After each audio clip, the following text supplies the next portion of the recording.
Qizlar buni bejizga aytmayapman, chunki avgust oyi bo'ldi. Endi avgust oyining oxiri allergiya sezoni boshlanadi. Endi bizda buni aynan vazomotorniy riniti bor, allergiyasi bor qizlarimiz juda ham yaxshi bilishadi. Iyul oxiri, avgust va ayniqsa avgustning oxirida kuchayadi.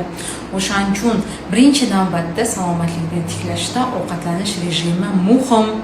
Dorilar sehrli eliksir emas, vrachlar sehrgar emas. O'shaning uchun har doim aytaman, pitaniyani to'g'ri olib borsanglar, sizlarda har doim immunitet baquvvat bo'ladi, o'zingizlar va homilanglarga qonun foyda bo'ladi. O'shaning uchun tavsiyalarimizni birma-bir rioya qilishinglarni men maslahat berardim. Hozircha sizlar bilan xayrlashmayman. Kuninglar yaxshi o'tishini tilab qolaman. Xudo xolasa sizlar bilan ertalabdan sayohatimizni boshlaymiz. Bemalol keyingi haftaga adminlarga murojaat qilib qabullar, bo'sh akushkalar bo'lsa yozilasizlar. Inshaalloh yana diydor ko'rishamiz kun davomida.